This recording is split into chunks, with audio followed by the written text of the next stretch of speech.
quoi ces photos? Les photos, enfin une partie des photos de mon 6e livre, qui est sur les chats. Donc ce sont des photos en noir et blanc. Pourquoi les chats? Alors les chats, bon, évidemment c'est un sujet qui a déjà été abordé par plein d'écrivains, dont Colette, qui dit qu'aucun chat ne se ressemble. Elle a tout à fait raison. J'ai choisi le chat comme thème pour l'instant, et surtout mon chat, parce que j'ai eu des chiens, j'ai eu des chats, et je voudrais un petit peu contredire certaines pensées toutes faites, paroles toutes faites sur le chat.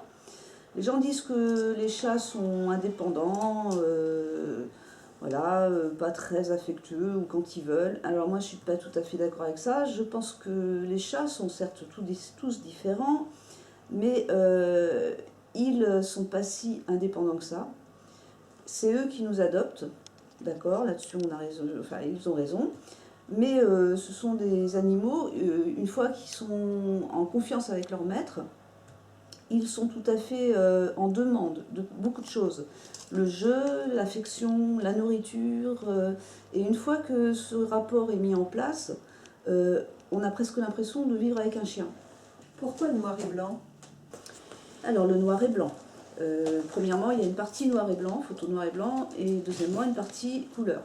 Alors la partie noir et blanc, je l'ai choisie en premier parce que je trouve que le noir et blanc fait ressortir l'aspect, enfin l'expression, soit des humains, soit des animaux, l'expression, le mouvement, voilà. Et je trouve qu'au niveau expression, c'est beaucoup plus chaleureux. Par contre, la couleur fait ressortir beaucoup plus l'esthétisme, pardon. Et bon, la couleur du pelage, la couleur des yeux, mais je trouve ça moins touchant que le noir et blanc. Au fait, c'est quoi le titre? Le titre, voilà, Maxou et compagnie. Parle-nous de toi. Je préférerais que tu me poses des questions, Christine. Très bien, alors présente-toi, qui es-tu? Alors, je me nomme Catherine Rinaldo, je suis une grand-mère, donc Très jeune d'abord grand-mère. une mère, oui merci, c'est gentil, pas si jeune que ça, mais bon, bref. Donc d'abord une mère, j'ai eu 3 filles qui habitent toutes ailleurs que dans la Manche, presque, et 4 petits-enfants, 2 petits-fils et 2 petites filles. L'équilibre est fait. Voilà, donc je vis toute seule avec mon chat d'abord, et puis je viens de prendre un deuxième petit chat. J'ai plein de centres de passion, l'écriture, la lecture, le cinéma, tout ce qui est beau, voilà, la photo. Comme beaucoup de gens, je ne suis pas du tout inabordable, je pense pas. Mais toi, en tant qu'écrivain, est-ce que tu lis ou au contraire, as-tu peu d'intérêt pour les livres? Ah non, je lis beaucoup, j'ai toujours beaucoup lu. Alors, je fatigue très vite maintenant, mais bon, je lis forcément au moins une demi-heure tous les soirs. Donc je lis alors certains livres des auteurs en Cotentin, qui est l'association dont je fais partie. Et donc je lis beaucoup de ces livres-là quand même, hein, pour me tenir au courant. Mais bon, il y a il y a quand même des matières que je n'arrive pas à lire. Par exemple l'histoire, parce que je ne suis pas très douée, ou je ne connais pas trop l'histoire du pays. Il faut dire aussi que je suis parisienne, donc je suis arrivée dans la Manche à 19 ans. Donc je ne connais pas tout, et je n'ai pas eu le temps de tout connaître avec les maternités et tout ça. Sinon, j'adore les classiques. Et étonnamment, je ne lis pas beaucoup de poésie parce que d'abord, moi, j'ai horreur de me relire. Je ne peux pourtant qu'écrire vraiment bien, je pense, qu'en poésie. Mais donc, j'ai du mal à lire de la poésie. C'est étonnant. Mais sinon, voilà, je lis les romans, les policiers, les biographies, un peu de tout, en fait. Très bien. J'ai cru comprendre que tu étais auto-publiée. Est-ce un choix? Pourquoi l'autopublication? Est-ce que tu y trouves un intérêt? Alors oui, c'est vraiment un choix.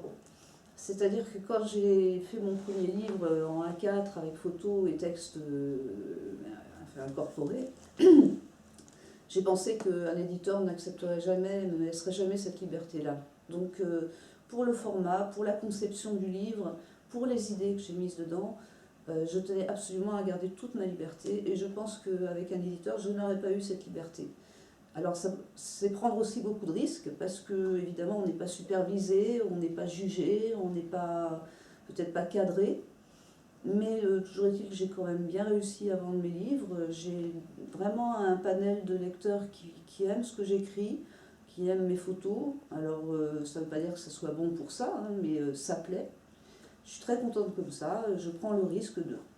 Mais c'est difficile de se faire auto-publier. Enfin, de s'auto-publier, c'est difficile. C'est très rigoureux, c'est beaucoup de travail déjà en CAO, c'est-à-dire il faut mettre en forme le texte, il faut mettre en forme les photos.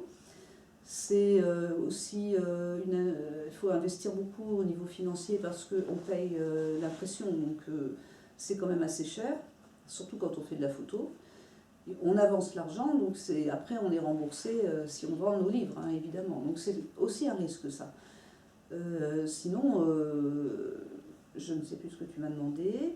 Je te demandais si c'était compliqué Voilà. l'auto-publication. Si...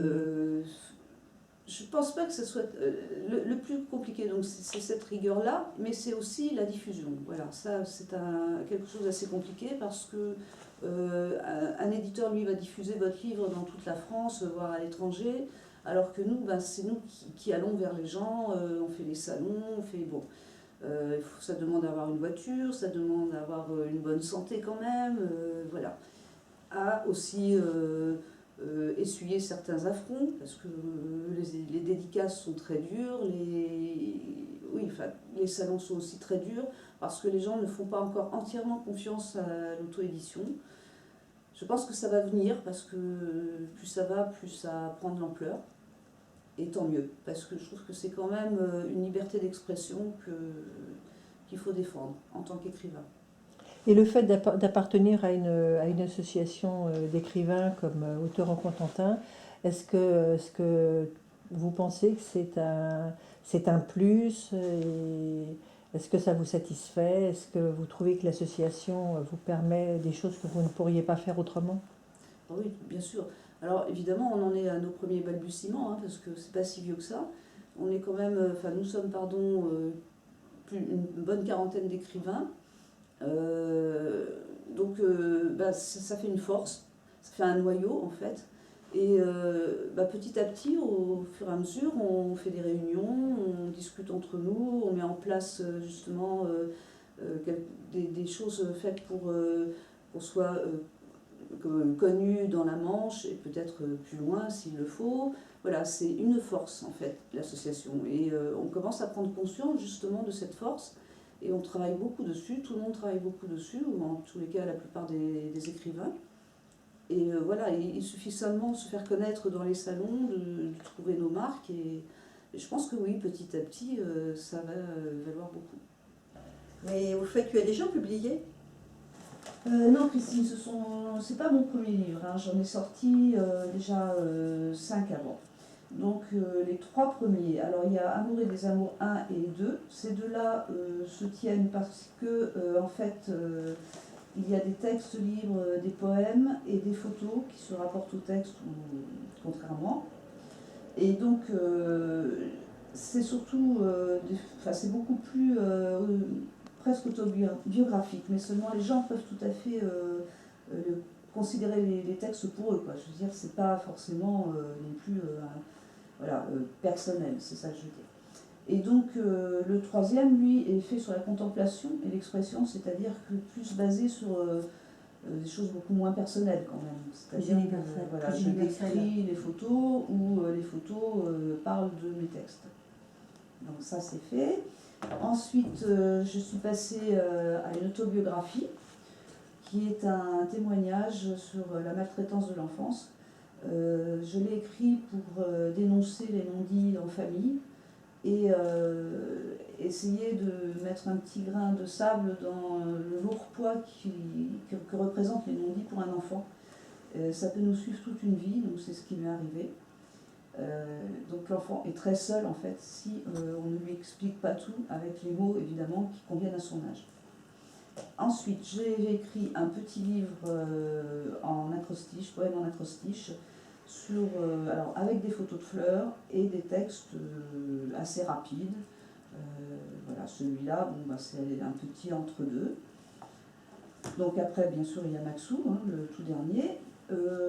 Entre tout ça, j'ai fait un livre d'illustration pour enfants, puisque je suis illustratrice de livres pour enfants, avec Michel Le Bonnois qui a écrit les textes. Et donc c'est un petit bouquin, les enfants peuvent le colorier, voilà, et ils peuvent lire, ou les parents lisent. Enfin, il y avait même un CD avec, je crois, avec les chansons de Michel Le Bonnois. Voilà. Quels sont tes projets? Mes projets, Christine, donc beaucoup de projets. Et le premier, évidemment, alors je l'ai commencé, c'est le récit. Alors ça va être Maxou, 10 kilos d'amour, le titre ça va être ça. Et c'est un récit, donc c'est pas vraiment un dialogue. Il y a Maxou qui va parler parce que Maxou me parle, en télépathie, on se parle. Et donc il va raconter sa vie avec moi depuis son arrivée chez moi jusqu'à ce jour éventuellement. Et ensuite, en seconde partie, moi je vais expliquer et dire mes ressentis par rapport à tout ce qu'il a dit. C'est-à-dire par exemple, Maxou va dire bon bah moi je suis ce jour-là quand je suis arrivée, je me suis sentie un peu perdue, j'ai pas senti vraiment mes marques, voilà. Donc moi je vais pouvoir expliquer que quand Maxou est arrivé, j'étais peut-être un peu en difficulté dans ma vie, il a dû le ressentir. Voilà, je peux expliquer aussi pourquoi mon chat s'est conduit d'une certaine façon, ou moi. C'est pas vraiment un dialogue, c'est presque une analyse des deux. Merci Catherine. Il n'y a pas de quoi, Christine. J'étais vraiment ravie de faire ce petit reportage. J'espère que les gens vont bien vouloir me lire. J'écris par passion et je voudrais partager cette passion à tout prix.